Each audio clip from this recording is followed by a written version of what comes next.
Kaixo, ongi etorria hirugarren metodoarekin hasiko gera.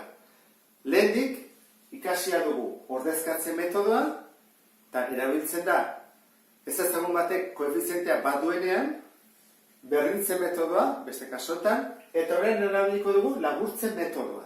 Noiz erabiltzen da metodo hau? Ezezagun berdinak dutenean koefiziente berdina edo multiploak direnean. Hemen bezala. Zer gertatzen da? Hemen ez dago koefizientea batekoa, eta hemen eta hemen biak dute bosta. Horran oso egokia da erabiltzeko metodo hau. Zertan datza? Egiten duguna da. Zer dute berdina? Bostisa eta bostisa, ezta? Orduan egingo dugu kenketa. Batzu egiten da batuketa eta besaztan kenketa. Egun kenketa bat. Eta kenketa iterakoan desagertu dengo zait. Begira. Bostisa, ken bostisa, 0 isa. Horra, kanpora. 0 isa. Bi i, ken minus iru i, hau da, bi ken minus iru, da, bi gehi iru bezala. Beraz da, bost i.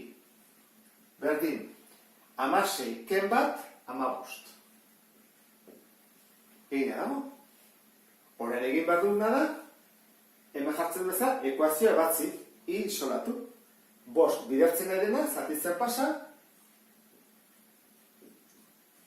eta 15, zati bost, iru. Aurkitu dugu lehenengoa. Horren, bigarrenarentzat, nola ez dago isolatuta pixka bat zailagoa da. Hemen egitea. Horren, ordezkatu egin behar dugu. Nun ordezkatuko dugu? Hemen edo hemen. Nik uste dut behar badegoan egokiena hau izan etekela. Baina guzti hau indezakezte. Horren, egingo dugu. Bost isa. Gehi, bi bider, zer, iru. Iak, iru balio du lako. Berdin, 16. Horrengo dugu, bost isa, gehi 6, berdin 16. Isa berdin, 16. Ken 6, eta bidertzen edena, pasatzen da zatitzen. Hemen pausoa saltatu indut ikusi duzun bezala, Kentzen pasatu eta zatitzen. 16, ken 6, 10. Zati bost, bi. Orduan, soluzio izango zateke, isa bi, iru.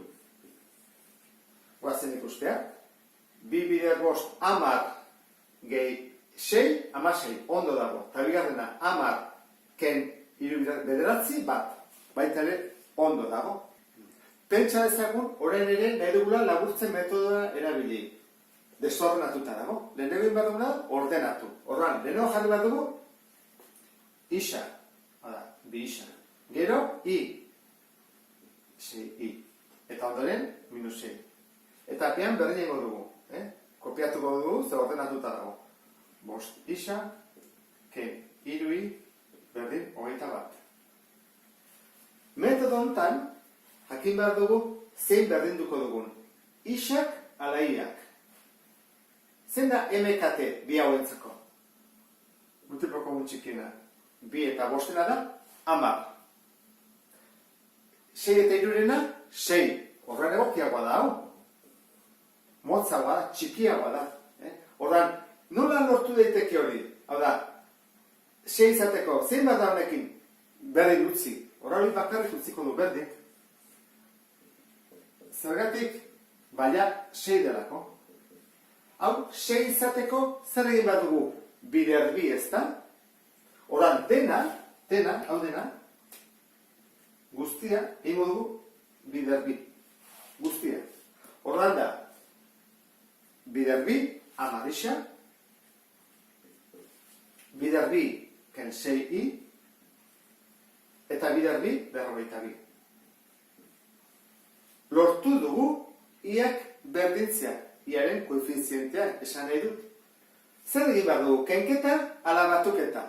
Hau bale bada plus eta bale bada minus, egingo duena izango da batuketa. Zergatik, ze 6, ken 6, 0. Horran, batuketa egiten nahi badut, bi gehi 10, 12 isa. 6, ken 6, kanpora. Eta minus 6 gehi 42, 36. Horra izan behar dugu, isa bakarrik utzi. berekin dagoena pasatzen da zatitzen. Isa berdin, 36, zati 12. Eta hori da, 3. Lehenengo aurkitu dugu, 3. Orain bigarrenan bila joan bat dugu. Bigarrenean, metodo honetan behintzat, ez dago ez i, ez isa isolatuta. Ordan aurkitu bat dugu, benetan errexena izan etekena. Hau adibidez. Orain, ordezkatuko dut hemen, jarriko dut. 6i, gehi bi bidean, 3 eta zait. Berdin, minus 6. Guazen egitea.